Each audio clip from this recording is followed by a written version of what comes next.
conmemoración de lo que tú mandas, Señor, que hagamos en memoria de ti. Estaremos celebrando, Señor, siendo partícipes del pan, del vino, tal como tú lo mandas en tus sagradas escrituras. De una manera, Señor, recordando que llegará el día en el cual, Señor, no lo haremos más en esta tierra, sino que seremos partícipes, Señor, de esta celebración en aquella mesa, Señor, en aquellas bodas que tú presentas en tu palabra, Señor. Hasta que ese día no se cumpla, Señor, nosotros, obedeciendo tu santa palabra, lo hacemos en memoria de ti. Yo te pido, Señor, que seas tú bendiciendo cada una de las vidas presentes, Señor, que sea tu Espíritu Santo llevando a cabo esa obra en la vida de cada uno de nosotros, Señor. Confiamos, Señor, en tu palabra, que una vez que es enviada jamás regresa vacía, sino que hace el propósito específico por el cual es enviada. Quita, Señor, cualquier distracción que pueda estar presente en la mente de mis hermanos y ayúdanos, Señor, a entender lo que se estará hablando en esta oportunidad. Gracias te doy, Señor, todo esto te lo he pedido en el nombre de Jesús. Amén y amén. Salude a su hermano, hermana, antes de que se siente. Dígale Dios te bendiga. Si no le conoce, pregúntele cómo se llama.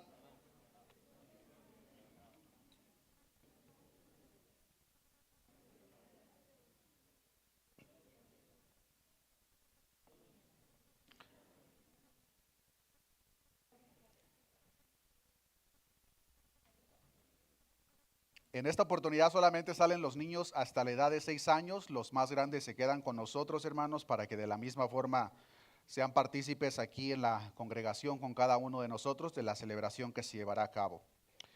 Hace unos años atrás, hermanos, escuché una predicación por parte del pastor Voddie Baucham, que me ayudó mucho a entender lo que les quiero compartir en esta oportunidad.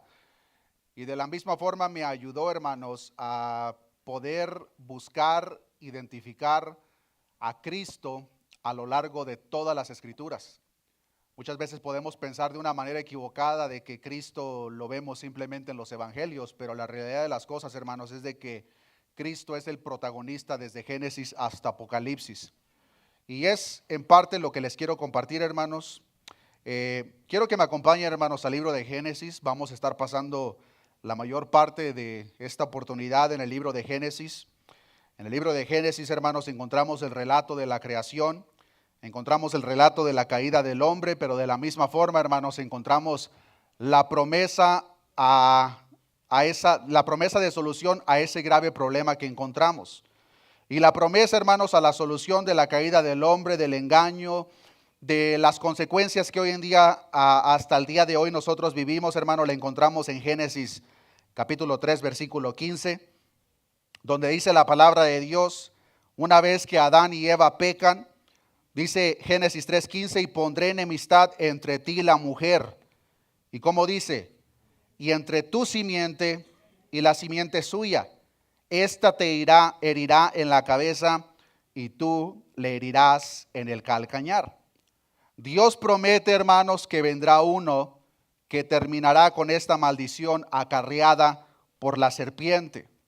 Específicamente dice que le pisará la cabeza.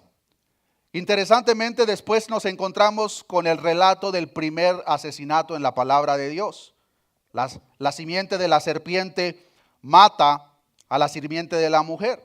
Caín mata a Abel. ¿Y por qué digo que la simiente de la serpiente? Porque la palabra de Dios nos enseña que Caín era del maligno. Entonces podríamos pensar, bueno, ahí termina la historia, ya lo mató. Pero inmediatamente después vemos, hermanos, que por parte de Adán y Eva nace otro hijo llamado Set.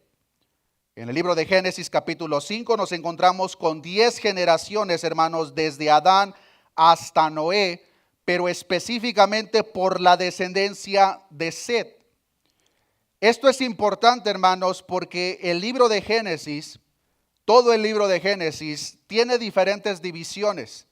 Pero una de ellas, hermanos, es que el libro de Génesis está dividido por lo que se le conoce como Toledot hebreos. Y lo que estas divisiones son en el libro de Génesis, hermanos, son cambios en el cual hace una transición de una generación a otra. Por todo el libro de Génesis nos encontramos con 11 Toledots por total. El primero lo vemos en Génesis 2:4 cuando dice la palabra de Dios: estos son los orígenes de los cielos y de la tierra cuando fueron creados. En Génesis 5:1 vemos el siguiente: este es el libro de las generaciones de Adán. En Génesis 6:9 nos encontramos el siguiente: estas son las generaciones de Noé. En Génesis 10:1 vemos el siguiente: estas son las generaciones de los hijos de Noé. Y continuamos avanzando por el libro de Génesis hasta que llegamos al último Toledot, que es el que encontramos en Génesis capítulo 37, versículo 2 en adelante. Es la última generación que encontramos y dice la palabra de Dios: esta es la historia de la familia de Jacob. Interesantemente, hermanos, todas estas generaciones que presenta las divisiones, todas tienen la conexión con Set. Es decir, desde Set hasta aquí viene permaneciendo esta simiente, que es la simiente o parte de la simiente de la promesa. Pero interesantemente, hermanos, cuando llegamos a Génesis 37, esta última generación por parte de Jacob, Jacob no es el protagonista de esta historia, sino que es uno de sus hijos, José. Y es precisamente, hermanos, lo que les quiero compartir en esta oportunidad. ¿Cuántos conocen la historia de José? Pienso que todos, de una manera u otra. Incluso si nosotros somos el tipo de personas que hemos crecido en el cristianismo, desde que éramos pequeños nos hablaron acerca de la historia de José. Pero muchas veces, hermanos, lamentablemente, la historia de José es muy mal contada. Y digo que es mal contada porque se presenta como la grandiosa historia de que si tú eres obediente a Dios, Dios te va a prosperar, Dios te va a poner en posición de gobierno, cosas por esa línea. Pero en realidad, hermanos, la historia de José, para nada ese es el punto principal de la historia de José. Hay una verdad mucho más grandiosa, hermanos, que nosotros podemos ver en esta historia, que es lo que estaremos viendo, hermanos. Y no me voy a parar de una manera tan detallada porque la historia de José es verdaderamente larga. Pero sí quiero que demos un recorrido, hermanos, a lo largo de Génesis 37 en adelante para ver algunos detalles de la historia de José que nos van a ayudar a entender, hermanos, en parte lo que estamos celebrando en esta oportunidad. Uno de los detalles principales de la historia de José, hermanos, es de que sus hermanos lo odiaban, como estoy seguro que ya sabemos. Ahora, ¿por qué odiaban a José sus hermanos? La palabra de Dios nos enseña que la razón principal, hermanos, o una de las razones principales por la cual los hermanos de José odiaban a José, era en parte culpa de su papá, Jacob. Verán, hermanos, Jacob no era el mejor de los padres. Y la palabra de Dios nos enseña, hermanos, que Jacob tuvo otros hijos con diferentes mujeres. Y la palabra de Dios nos enseña, hermanos, que Jacob amaba a la madre de José. Y él se lo dejaba saber al resto de los hermanos de José, que él amaba a la madre de José, lo cual generó envidia en el resto de sus hermanos. Como dice Génesis 37:3, aquí podemos ver cómo él expresa que amaba. Dice Génesis 37:3, y amaba Israel, este es Jacob, se le cambió el nombre, a José, y como dice, más que a todos sus hijos. ¿Cuántos de ustedes pueden decir, no, pues sí, yo amo a este hijo más que a los demás? Los demás como que me cae medio gordo, pero este sí lo amo. ¿No, verdad? Ahora pónganse a pensar, hermanos, cómo reaccionarían los demás hermanos al escuchar que el padre amaba más a José que a los demás. Dice, y amaba Israel a José más que a todos sus hijos, porque lo había tenido en su vejez y le hizo una túnica de diversos colores. Tanto lo odian que intentan matarlo, lo terminan vendiendo como esclavo, termina en Egipto. Conocemos la historia, hermanos, pero quiero que lo veamos de una manera un poco más detallada. Pero esta parte, hermanos, es el principio de lo que viene siendo la historia de José, lo que nos relata el libro de Génesis. Pero hay otra parte por la cual José es conocido. ¿Por qué es conocido primordialmente José? ¿Por qué? Por el soñador, era José, por eso se le conoce José el soñador. Porque José tenía sueños muy específicos, hermanos, que tenían un propósito que todo tiene una conexión. En todo el relato, hermanos, de la vida de José nos encontramos con tres pares de sueños que José tiene. Y quiero que veamos el primero, hermanos, y vamos a ir avanzando en la historia de José porque uno tiene una conexión con el otro y todo nos va a llevar, hermanos, al punto principal, así que les pido de toda su atención. Veamos el primer par de sueños que tiene José, Génesis capítulo 37, versículo 5. Como lo mencioné, hermanos, vamos a estar primordialmente viendo el libro de Génesis. Génesis capítulo 37, versículo 5, dice la palabra de Dios: y soñó José un sueño, y lo contó a sus hermanos, y ellos llegaron a aborrecerle más todavía. Ya le odiaban porque Jacob le decía: José es mi preferido. Ustedes no tanto, pero José sí lo es. Versículo 6, y él les dijo: oíd ahora este sueño que he soñado.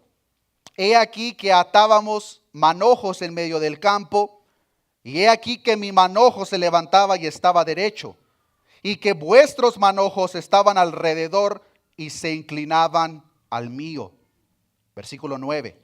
Soñó aún otro sueño, y lo contó a sus hermanos diciendo: he aquí que he soñado otro sueño, y he aquí que el sol y la luna y 11 estrellas se inclinaban a mí. Y lo contó a su padre y a sus hermanos, y su padre le reprendió y le dijo: ¿qué sueño es este que soñaste? ¿Acaso vendremos yo y tu madre y tus hermanos a postrarnos en tierra delante de ti? Y sus hermanos le tenían envidia, mas su padre meditaba en esto. ¿De qué manera responden los hermanos de José? Génesis 37, 18. Cuando ellos lo vieron de lejos, hablando de José, antes que llegara cerca de ellos, conspiraron contra él. ¿Para qué? Lo querían matar. Tanto fue el odio, tanta fue la envidia, que le quisieron matar. Versículo 19, y le dijeron el uno al otro: he aquí viene el soñador. Ahora pues, venid y matémosle, y echémosle en una cisterna, y diremos: alguna mala bestia lo devoró, y veremos qué será de sus sueños. Conocemos la historia. No lo matan, pero en vez de matarlo, lo que hacen, lo venden como esclavo. ¿Y todo por qué? Por los sueños que José les había compartido. Ya aborrecían a José, pero el momento que José les platica este par de sueños, el primer par, los hermanos de José lo aborrecen todavía más, al punto que lo intentan matar, pero terminan vendiéndolo como esclavo. Una vez vendido como esclavo, termina en Egipto, donde parte de lo que pasa una vez en Egipto es que la esposa de Potifar intenta acostarse con él. La palabra de Dios nos enseña que hizo lo que todo verdadero hijo de Dios debe de hacer: salió corriendo. A la esposa de Potifar no le parece, lo calumnia y comienza a decir que intentó abusar de ella. Termina en la cárcel. Y cuando José está en la cárcel, nos encontramos con el segundo par de sueños. Génesis capítulo 39, versículo 19. Y sucedió que cuando oyó el amo de José las palabras, o aquí es donde vemos que lo ponen en cárcel. Y cuando oyó el amo de José las palabras que su mujer le hablaba, diciendo: así me ha tratado tu siervo, se encendió su furor. Y tomó su amo a José y lo puso en cárcel, donde estaban los presos del rey, y estuvo allí en la cárcel. Es aquí ahora donde vemos que estando en la cárcel, José ve el segundo par de sueños. Génesis capítulo 40, versículo 12. En este par de sueños vemos que José interpreta el sueño del jefe de los coperos y posteriormente el sueño del jefe de los panaderos. La primera interpretación fue de mucho agrado, como lo vemos en Génesis capítulo 40, versículo 12. Y le dijo José: esta es su interpretación. Los 3 sarmientos son 3 días.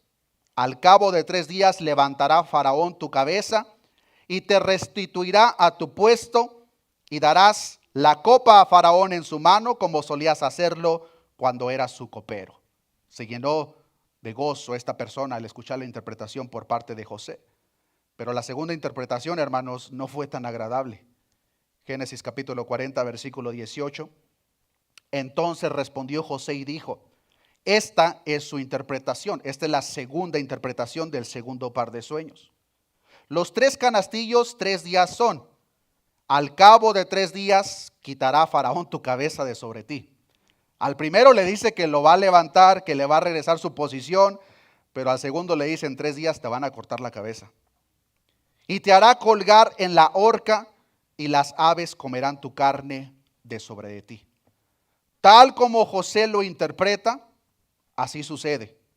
Pasan 2 años más adelante de José y llegamos al último par de sueños de José, que es el resto donde nos estaremos pasando en esta oportunidad.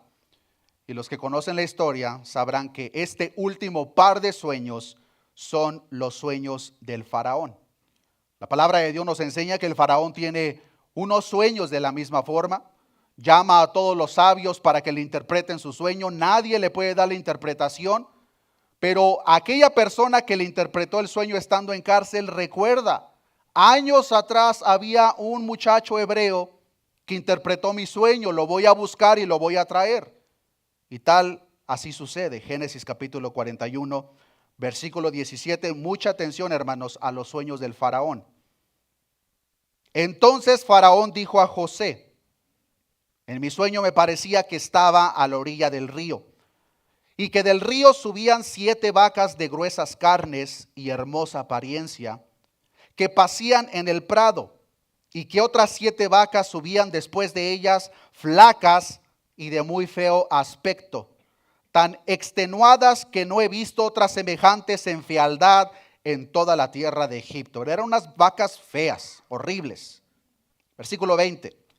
Y las vacas flacas y feas devoraban a las 7 primeras vacas gordas, y éstas entraban en sus entrañas, mas no se conocía que hubiesen entrado, porque la apariencia de las flacas era aún mala como al principio, y yo desperté. Vi también soñando, el segundo sueño, que 7 espigas crecían en una misma caña, llenas y hermosas, y que otras 7 espigas, menudas, marchitas, abatidas del viento solano, crecían después de ellas, y las espigas menudas devoraban a las 7 espigas hermosas. Y lo he dicho a los magos, mas no hay quien me lo interprete. Sueños verdaderamente raros que tiene el faraón. Ahora veamos la interpretación de este último par de sueños. Génesis capítulo 41, versículo 25. Entonces respondió José a Faraón: el sueño de Faraón es uno mismo. Dios ha mostrado a Faraón lo que va a hacer. Las 7 vacas hermosas, 7 años son, y las espigas hermosas son 7 años. El sueño es uno mismo. También las 7 vacas flacas y feas que subían tras ellas son 7 años, y las 7 espigas menudas y marchitas del viento solano, 7 años serán ¿de qué? De hambre. Esto es lo que respondo a Faraón. Lo que Dios va a hacer lo ha mostrado a Faraón. He aquí vienen 7 años de gran abundancia en toda la tierra de Egipto, y tras ellos seguirán 7 años de hambre, y toda abundancia será olvidada en la tierra de Egipto, y el hambre consumirá la tierra, y aquella abundancia no se echará de ver a causa del hambre siguiente, la cual será gravísima. Y el suceder el sueño de Faraón 2 veces significa que la cosa es firme de parte de Dios, y que Dios se apresura a hacerla. Para este entonces, hermanos, Egipto es potencia mundial. No había nación sobre la tierra tan poderosa como Egipto. Y la interpretación del sueño que le está dando José al sueño que le dieron al faraón es de que: Faraón, cuidado, porque se aproximan 7 años de gran abundancia como nunca lo has visto.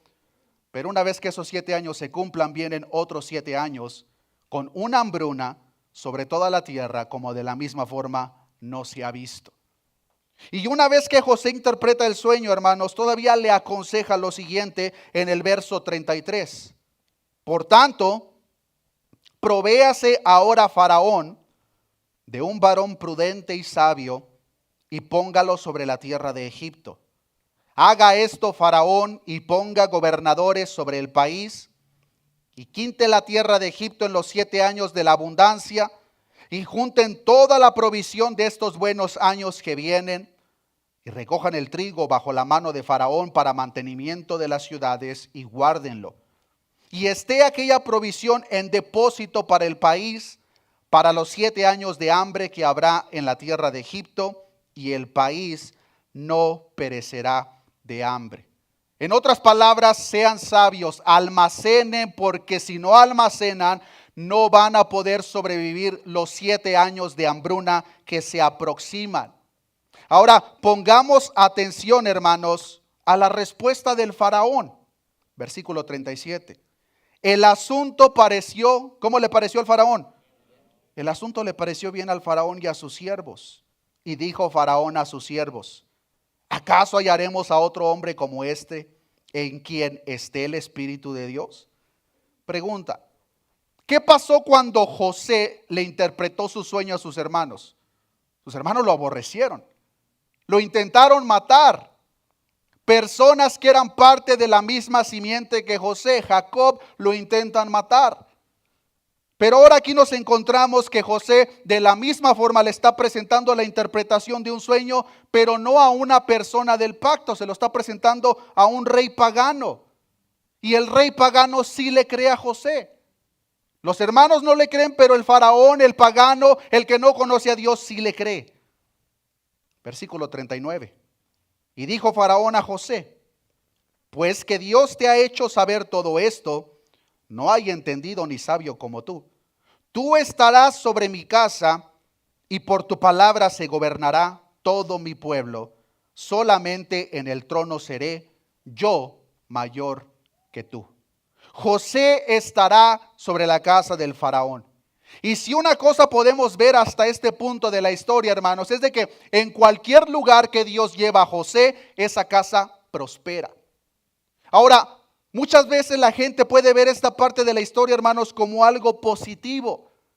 Pero la realidad de las cosas, hermanos, es de que José no debería de estar prosperando la casa de Egipto. José debería de estar prosperando la casa de su padre Jacob, en la tierra prometida, en Canaán, no en Egipto. Versículo 41. Dijo además Faraón a este: he aquí, yo te he puesto sobre toda la tierra de Egipto. A lo largo de la historia y de la Biblia, hermanos, podemos ver que Egipto es completamente lo contrario al pueblo de Dios. En el Antiguo Testamento se presenta como una representación de lo que es este mundo. No entiendo cómo algunas personas pueden ver esta parte de la historia como algo bueno. Pero ahí no termina el asunto. Versículo 42. Entonces Faraón quitó su anillo de su mano y lo puso en la mano de José. ¿Y cómo dice la siguiente parte? Y lo hizo vestir de ropas de lino finísimo y puso un collar de oro en su cuello. Al principio de la historia podemos ver que José tenía una túnica de colores que su padre le había hecho. Su padre le había regalado.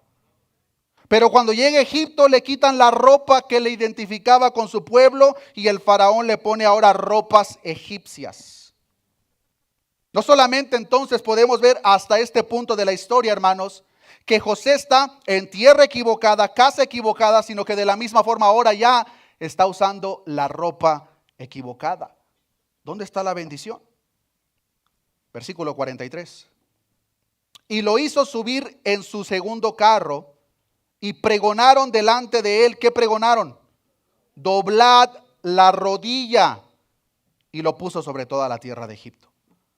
En el primer sueño, hermanos, que José les interpreta, le presenta a sus hermanos, él les platicó, hermanos, que él veía un manojo que estaba recto y que los manojos alrededor de él se inclinaban hacia el de José. ¿Y de qué manera respondieron los hermanos? No, estás loco, vamos a matarte. Pero ahora lo encontramos a José en tierra extraña, casa extraña, con ropas extrañas, pero estos paganos sí están doblando la rodilla ante José. Versículo 44. Y dijo Faraón a José: yo soy Faraón, y sin ti ninguno alzará su mano ni su pie en toda la tierra de Egipto. ¿Y cómo dice el versículo 45? Y llamó Faraón el nombre de José Safnat Panea. En tierra equivocada, casa equivocada, ropa equivocada, pero ahora hasta el nombre le cambió. El nombre de José, hermanos, lo identificaba con su pueblo. El nombre de José lo identificaba con el pacto. Pero ahora que se encuentra en una tierra extraña, ajena, el faraón le quita su nombre y le pone un nombre egipcio. Claramente, hermanos, cuando vemos el libro de Daniel y vemos que llevan a aquellos 3 muchachos hebreos, lo vemos como algo malo. Les quitaron su identidad y le pusieron nombres babilónicos. Pero cuando vemos la historia de José, interesantemente mucha gente lo ve como algo positivo. Ay, qué bendición tan grande para José.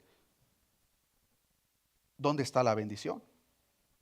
Interesantemente, el nombre de José, hermanos, es directamente de una descendencia hebrea que significa Dios añadirá. Pero el faraón le quita el nombre y le pone un nombre egipcio. Pero no solo eso, continúa diciendo en el verso 45, y le dio por mujer a Asenat, hija de Potifera, sacerdote de On, y salió José por toda la tierra de Egipto.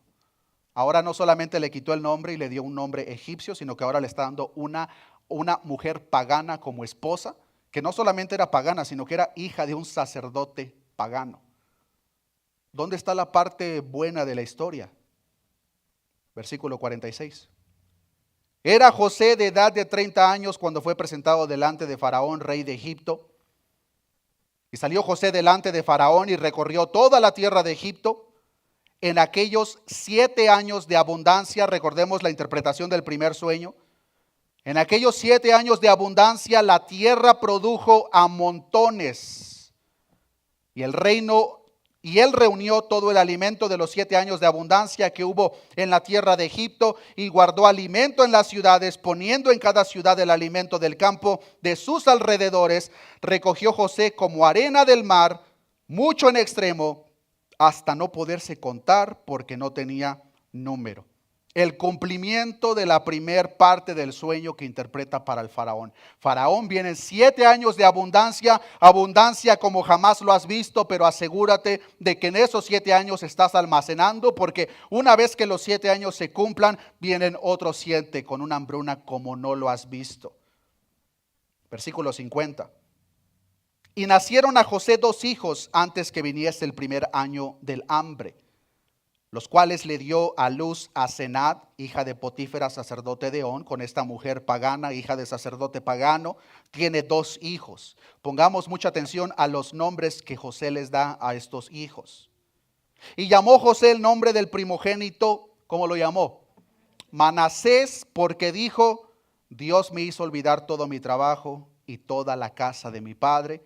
Y llamó el nombre del segundo Efraín, porque dijo, Dios me hizo fructificar en la tierra de mi aflicción. Notemos lo siguiente, hermanos. En primer lugar, para este punto José ya tiene años en Egipto. Está en la casa de Egipto, bendiciendo la tierra de Egipto, con una esposa de Egipto, ropas egipcias. Está demasiado lejos de casa, pero cuando tiene estos 2 hijos, aunque lejos de su parentela, José se continúa identificando con el pacto que Dios había hecho con su padre y por ende con él mismo. Y a consecuencia de eso vemos que él les da unos nombres, pero no les da nombres egipcios, les da nombres hebreos. Y el primer nombre del primer hijo es Manasés, que significa hacer olvidar. Pero José, ¿por qué estando en el palacio del faraón, segundo en comando, esposa egipcia, le das un nombre hebreo a tu hijo si tú ya te identificas más con los egipcios? Sería como las personas que vienen de otro país, de México, ya cuando tienen 5 o 10 años les ponen nombres americanos a sus hijos. Pero José se continuaba identificando con su gente, con el pacto que Dios había hecho con su padre. Y dice la palabra de Dios que al primero le llama Manasés, que significa hacer olvidar. Ahora, la pregunta sería, pero José, si tú no has olvidado tu identidad, porque claramente le estás poniendo nombres hebreos a tus hijos, ¿de qué te has olvidado? ¿O por qué le pusiste el nombre de Manasés? Recordemos, hermanos, que sus hermanos lo vendieron como esclavo después de intentarlo matar. Y cuando dice la palabra de Dios que le pone el nombre Manasés, que significa hacer olvidar, era precisamente a lo que se estaba refiriendo. Podrán ver, hermanos, para este punto de la historia, José ya había olvidado lo que sus hermanos le hicieron. José ya había olvidado que sus hermanos lo intentaron matar y que posteriormente lo vendieron de su casa, de la tierra de su padre, de la tierra del pacto, a una tierra ajena. José ya lo había olvidado. Y lo que nosotros podemos aprender del nombre que le da al primer hijo, hermanos, es que nosotros de la misma forma debemos de aprender a olvidar. Porque lamentablemente, hermanos, mucha iglesia a lo largo de los años simplemente no pueden olvidar. Continúan acarreando las malas experiencias que han tenido en el tiempo pasado y no lo dejan ir. Pero querido hermano, hermana, Dios quiere que lo olvides, que no guardes ese rencor en tu corazón. Ahora, si creemos, hermanos, que el nombre del primer hijo era significativo, veamos el nombre del segundo. Y llamó el nombre del segundo Efraín, porque dijo: Dios me hizo fructificar. ¿Cómo dice? A ver cómo está eso. Pero yo he conocido que la historia de José significa de que José era bendecido, segundo en comando, posición de gobierno. Eso, José, todos deberíamos de ser como José. Pero hermanos, José está diciendo: Dios me hizo fructificar en la tierra de mi aflicción. Pero José, ¿cómo puedes decir que estás en la tierra de tu aflicción? Si en la tierra de tu padre te quisieron matar, en la tierra de tu padre te vendieron como esclavo. En Egipto no te falta nada, eres el segundo en comando, tienes posición de gobierno, tienes las mejores ropas. ¿Cómo puedes decir que Egipto es la tierra de tu aflicción? Queridos hermanos, no importa la riqueza que nosotros podamos tener. Si no nos encontramos en la morada que Dios ha preparado por nosotros, donde quiera que estemos será la tierra de nuestra aflicción. No importaba que José tenía absolutamente todo, hablando materialmente. José está diciendo: estoy en la tierra de mi aflicción. ¿Dónde está la parte positiva de la historia? Que muchas veces incluso se usa para incitar. Sí, hay que ser como José. Si tú eres fiel, Dios te va a prosperar en tierra ajena y te va a poner en posición de gobierno, segundo en comando y cosas como esas. José mismo está diciendo: esta es la tierra de mi aflicción. Proverbios 15:16 dice: mejor es lo poco con el temor de Jehová que el gran tesoro donde hay turbación. Se puede decir que José, hermanos, estaba experimentando y viviendo eso, y aunque materialmente no le faltaba nada, él, como se continuaba identificando con la tierra de su padre, con la tierra del pacto, él está diciendo: yo estoy en la tierra de mi aflicción. Y querido hermano, hasta que nosotros no lleguemos a la morada que Dios ha preparado para cada uno de nosotros, estaremos en la tierra de nuestra aflicción. Jesucristo dijo en la oración al Padre en Juan 17:16, hablando de su pueblo: no son del mundo, como tampoco yo soy del mundo. Y recordemos, hermanos, que a lo largo de la historia Egipto es una personificación del mundo. Y lo que dice Jesús en la oración al Padre, no son del mundo, no son de Egipto, como tampoco yo soy del mundo. No solamente eso, sino que para agregarle a la aflicción que José estaba pasando, Juan 16:33 nos enseña: estas cosas os he hablado para que en mí tengáis paz. En el mundo tendréis, ¿qué tendremos? Aflicción. Pero confiad, yo he vencido al mundo. José tenía muy en claro, hermanos, que se encontraba en la tierra de aflicción. Pero José, estando en la tierra de aflicción, hizo lo necesario para ser de bendición incluso en esa tierra que no era su propia tierra. Espero, hermanos, que para este punto podamos ver de una manera clara que el punto principal de la historia de José no es de que si tú eres fiel y te esfuerzas, Dios te va a bendecir y te va a poner en una posición de gobierno.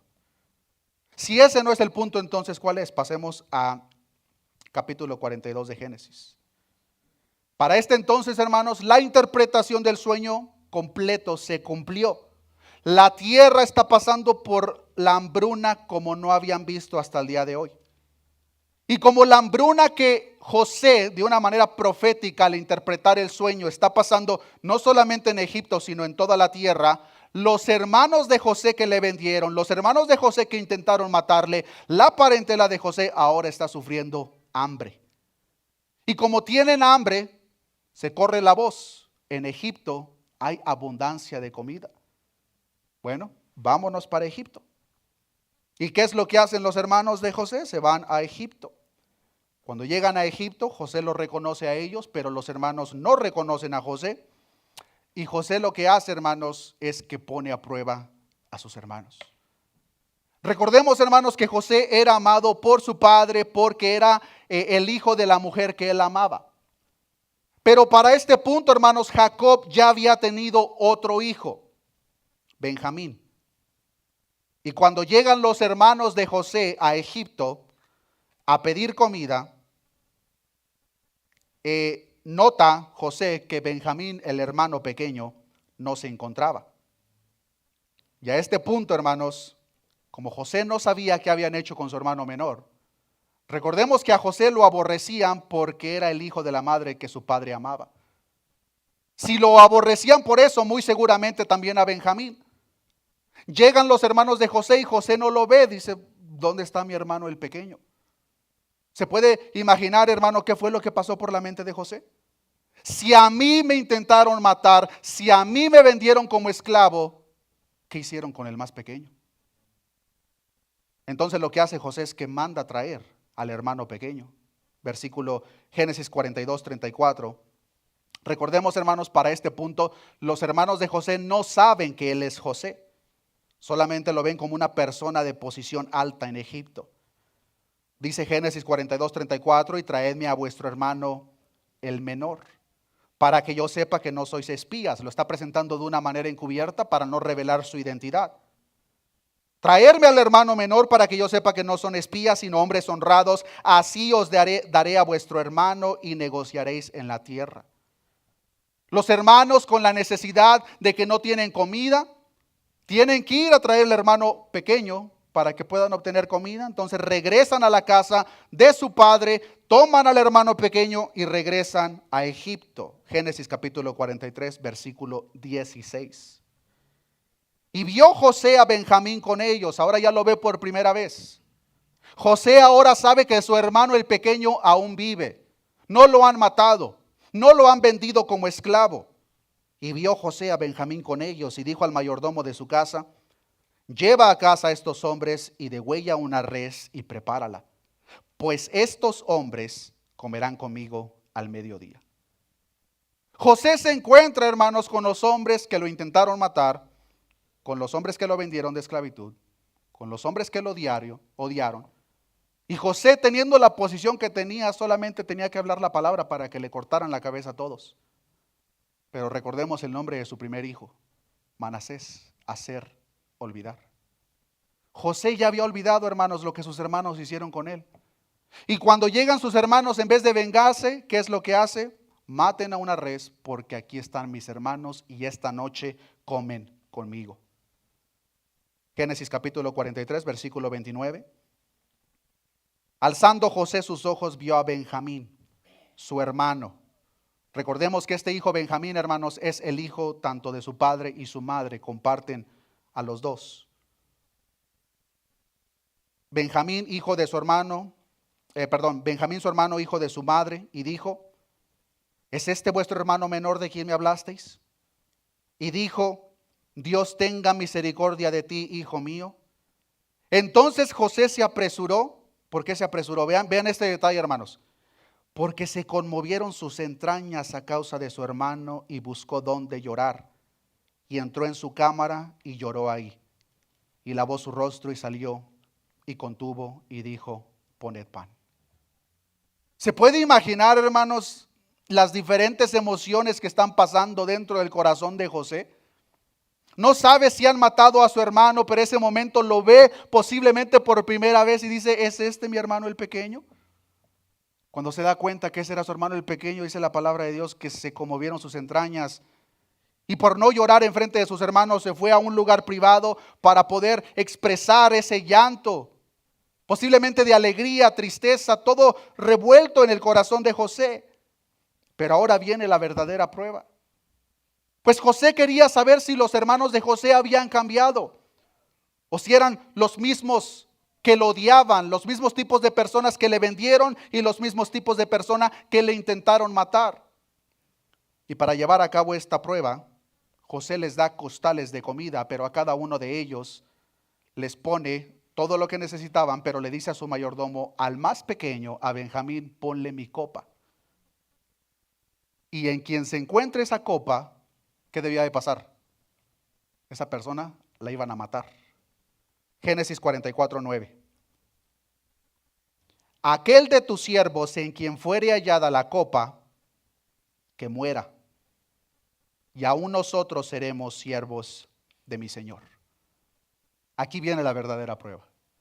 ¿Qué van a hacer los hermanos de José por el hermano pequeño, por Benjamín, a quien al igual que José, su padre amaba?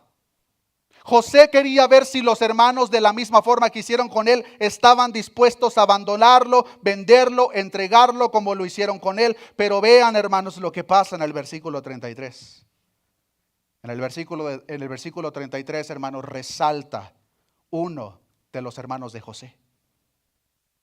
Te ruego, por tanto, que quede ahora tu siervo en lugar del joven por siervo de mi señor, y que el joven vaya con sus hermanos. Porque ¿cómo volveré yo a mi padre sin el joven? No podré, por no ver el mal que sobrevendrá a mi padre. Los detienen, encuentran que en el costal del pequeño, a quien el padre amaba, hermano de José, Benjamín, estaba la copa. Y ya sabían, en quien se encuentre esa copa, debe de morir. Pero en el versículo 33 resalta uno de los hermanos. Interesantemente, es el mismo hermano de cuya simiente misma saldría posteriormente la simiente prometida en Génesis capítulo 3, versículo 15. ¿Quién era ese hermano? No era José, hermanos. Ese hermano era Judá. Judá sabía, hermanos, que si el hermano pequeño de José, Benjamín, se queda en Egipto, devastaría a su padre, a quien él amaba. Y como devastaría a su padre, lo que hace Judá, le dice a José, sin todavía saber que era su hermano, no tomes a mi hermano Benjamín porque mi padre lo ama. Tómame a mí, mátame a mí. Yo me entrego, pero por favor no tomes la vida de mi hermano el pequeño porque mi padre lo ama. En otras palabras, Judá se ofrece como sustituto en lugar de a quien su padre amaba. Es exactamente, hermanos, lo que la simiente de la promesa haría. Para este entonces se puede imaginar, hermanos, lo que está pasando dentro del corazón de José. Al escuchar las palabras de su hermano Judá, que está dispuesto a entregar su vida por su hermano menor. Y José, hermanos, ya lleno de emociones, no puede contenerse y revela su identidad. Génesis capítulo 45, versículo 1. No podía ya José contenerse delante de todos los que estaban al lado suyo y clamó: haced salir de mi presencia a todos. Y no quedó nadie con él. Al darse a conocer José a sus hermanos, entonces, ¿qué hizo José? Se dio a llorar a gritos. ¿Alguna vez ha pasado por una circunstancia, hermanos, donde los sentimientos son tan fuertes que los sentimos en la garganta y cuando finalmente expresamos lo que está dentro de nosotros, el llanto exclama por nosotros mismos? Eso es lo que está pasando José. Se dio a llorar a gritos. Tanto que dice, y oyeron los egipcios, y oyó también la casa del faraón, y dijo José a sus hermanos: yo soy José, ¿vive aún mi padre? Sus hermanos no pudieron responderle porque estaban turbados delante de él. Entonces dijo José a sus hermanos: acercaos ahora a mí. Y ellos se acercaron y dijo: yo soy José, vuestro hermano, el que vendiste para Egipto. El momento que José revela su identidad, sus hermanos se quedaron tiesos, se congelaron. Posiblemente no podían creer quién era la persona que estaba delante de ellos.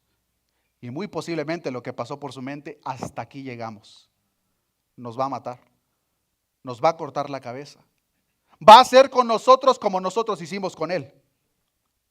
Versículo 5. Ahora pues, no os entristezcáis, ni os pese de haberme vendido acá, porque para preservación de vida me envió Dios delante de vosotros. Pues ya ha habido 2 años de hambre en medio de la tierra, el sueño del faraón. Van a haber 7 años de hambruna. Para este punto ya pasaron 2, faltan 5. Y aún quedan 5 años en los cuales ni habrá arada ni siega, y Dios me envió delante de vosotros para preservaros posteridad sobre la tierra y para daros vida por medio de gran liberación.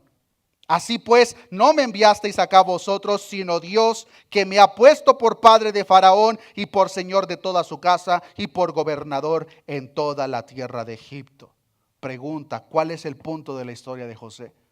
¿Que fuera bendecido en Egipto? No. ¿Que fuera la mano derecha del Faraón? Menos. José mismo está dando la respuesta. Dios me envió para preservaros posteridad sobre la tierra.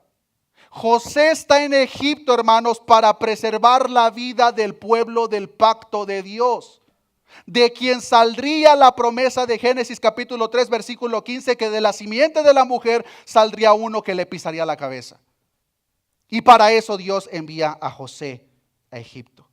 Si José no hubiese sido vendido a Egipto, no hubiese pasado todo lo que vimos, no hubiese interpretado el sueño del faraón, no hubiese interpretado el sueño del jefe de los panaderos, del jefe de los coperos, no lo hubiesen puesto en segunda posición, no hubiese podido preservar la comida para salvarle a sus hermanos que se hubiesen muerto de hambre.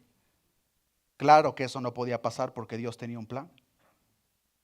Pero interesantemente, hermanos, podemos ver en la historia de José como José es el protagonista, pero en realidad la persona clave en toda esta historia, hermanos, es Judá.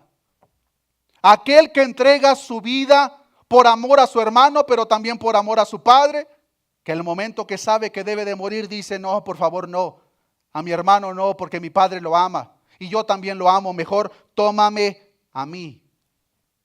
Interesantemente, hermanos, de Judá, la misma persona que se ofrece como sacrificio sustitutorio por su hermano, de esa misma simiente pasan otras 12 generaciones y nace David.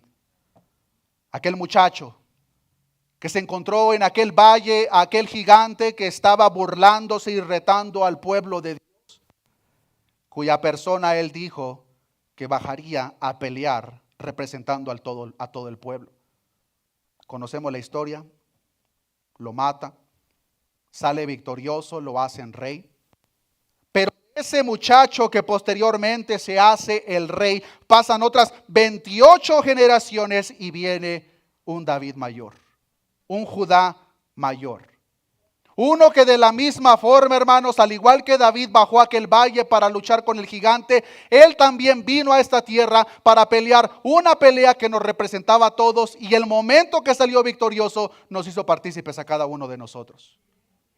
Uno que de la misma forma, que al igual que Judá entregó su vida por amor a su hermano el pequeño, cuando viene a esta tierra entrega su vida por amor a ti y por amor a mí. José no fue a Egipto, hermanos, para que nosotros lo veamos como el ejemplo de estar en tierra ajena y ser ricos, prósperos, famosos, sin posiciones de gobierno. José fue a Egipto para que Judá, la simiente prometida, no se muriera de hambre, para que David, la simiente prometida, pudiera nacer, para que Jesús, la simiente prometida, salvara a su pueblo del cual somos partícipes cada uno de nosotros. Ese, queridos hermanos, es el punto de la historia de José. Si José no hubiese ido a Egipto, Judá hubiese muerto de hambre. Todo lo que pasó, hermanos, apunta a Cristo. No es una historia moralista o materialista, es el centro del evangelio. De esa simiente iba a venir uno que iba a proveer para cada uno de nosotros. Y podemos ver a lo largo de esta historia de José, hermanos, cómo Dios usó hambruna, usó esclavitud, usa la cárcel para llevar a cabo su propósito perfecto en la vida de José, pero a una escala mayor en la vida de Judá. Así que la próxima vez, querido hermano, hermana, que tú estés pasando por una situación que tú consideres difícil, pongamos un poco más de atención a la manera que Dios obraba con sus siervos.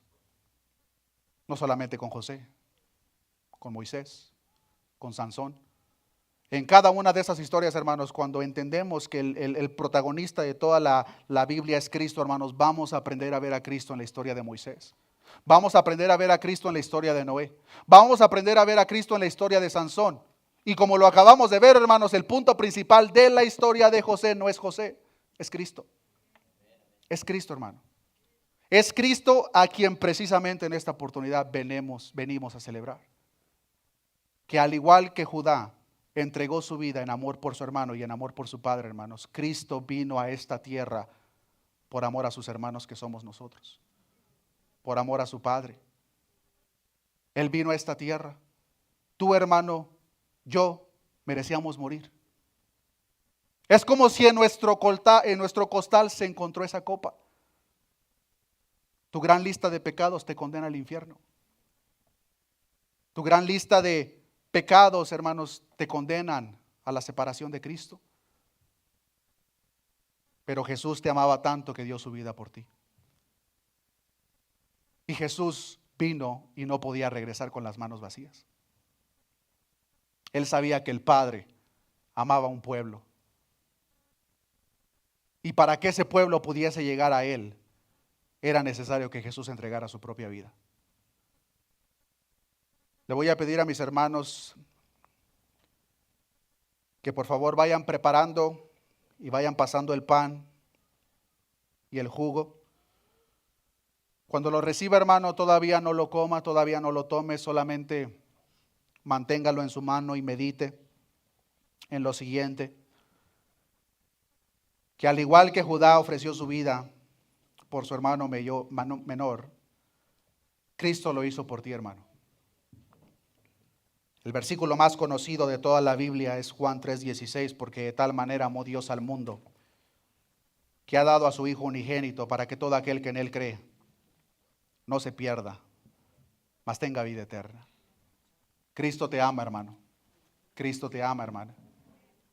Y la razón por la que Él vino a Egipto, a este mundo, es para que el pueblo escogido por parte de su Padre pudiese regresar a casa. Pero para que el pueblo que somos nosotros pudiésemos regresar a casa, alguien debía de pagar nuestras deudas. Juan 15:13 dice: nadie tiene mayor amor que este, que uno ponga su vida por sus amigos. ¿Pueden entregar el pan y el vino, hermanos? Romanos capítulo 8, versículo 29 nos enseña: porque a los que antes conoció, también los predestinó para que fuesen hechos conformes a la imagen de su Hijo, para que Él sea el primogénito entre muchos hermanos. Ese es Cristo, hermano, que vino a esta tierra. Es el sacrificio sustituto, recibiendo el pago que tú y yo merecíamos por la gran lista de pecados, por la gran lista de maldad. Y es el punto principal, hermanos, que estamos celebrando en esta oportunidad. Que Cristo vino a esta tierra, entregó su vida por ti, entregó su vida por mí. Y que lo que estamos a punto de celebrar no es más que una memoria, pero a la vez un recordatorio, hermanos, de que un día regresaremos a casa. Y mientras eso no acontezca, estamos en la tierra de aflicción. Mientras mis hermanos pasan, le voy a pedir a mis hermanos de la alabanza si nos pueden acompañar con un canto. Y mientras pasan mis hermanos, solamente medite, hermano, hermana, en lo que Cristo por amor hizo por ti e hizo por mí. Al mismo tiempo yo voy a estar pasando un pedazo de pan que representa el cuerpo de nuestro Señor Jesucristo. Lo vamos a partir de la misma forma que el cuerpo de nuestro Señor fue partido. Lo voy a pasar con mis hermanos para que ellos de la misma forma puedan ser partícipes de este pan.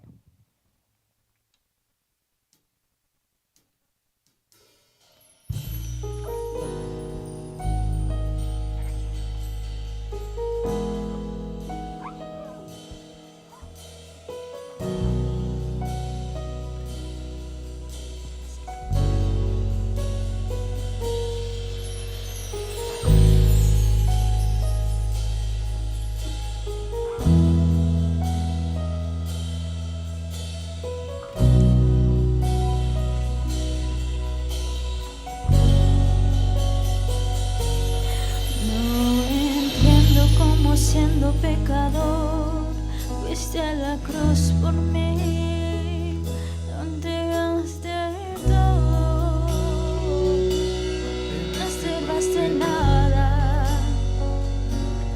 conociendo la maldad que había en mí y todos mis errores.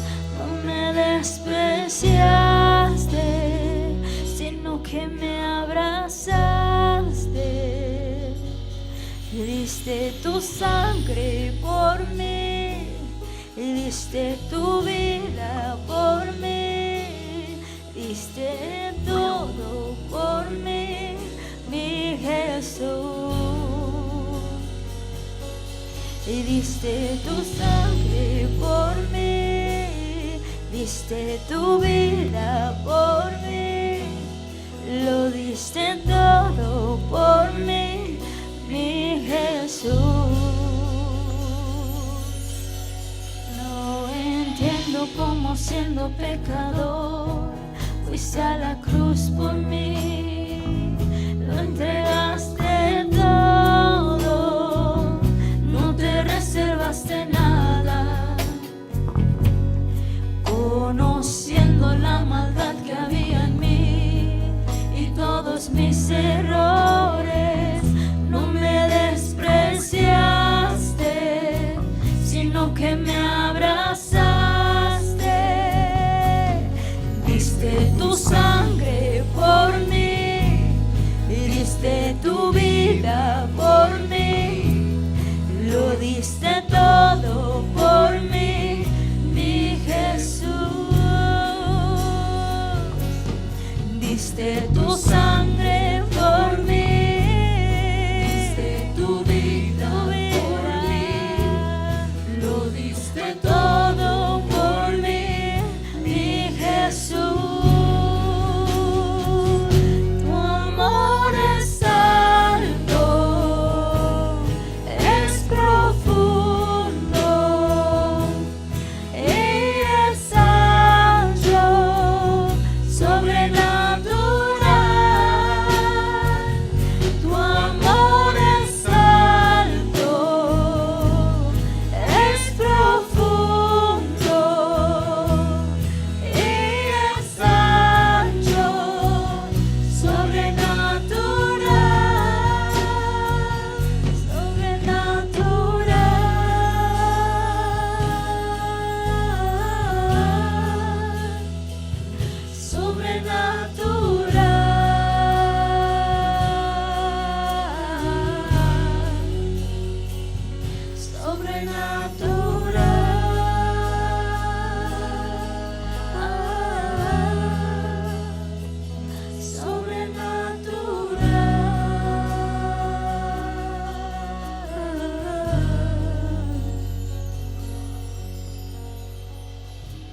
En esos vasos que les pasaron, hermanos, tienen el pan y el vino en el vaso de abajo.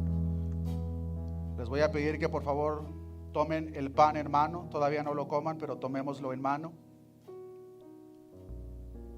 El cumplimiento de la profecía de lo cual vimos en Génesis capítulo 3 versículo 15 es lo que celebramos. De la simiente de todos esos hombres vendría uno que le pisaría la cabeza a la serpiente. Lucas capítulo 22 versículo 14, una vez que el Mesías prometido, la simiente prometida está en tierra, está a punto de despedirse de sus discípulos. Y para hacerlo lo hace a través de dicha celebración, la misma que conmemoramos en esta oportunidad. Lucas 22:44, cuando era la hora, se sentó a la mesa y con él los apóstoles. Y les dijo: cuánto he deseado comer con vosotros esta Pascua antes que padezca. Porque os digo que no la comeré más, se cumpla en el reino de Dios. Habiendo tomado la copa, dio gracias y dijo: tomad esto y repartidlo entre vosotros. Porque os digo que no beberé más del fruto de la vid hasta que el reino de Dios venga. Y tomó el pan y dio gracias y lo partió y les dio, diciendo: esto es mi cuerpo, que por vosotros es dado. Haced esto en memoria de mí. Comamos el pan.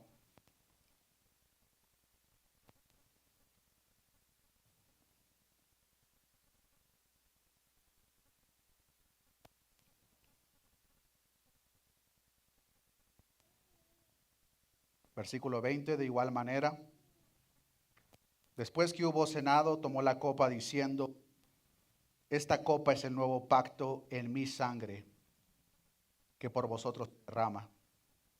Tomamos la copa.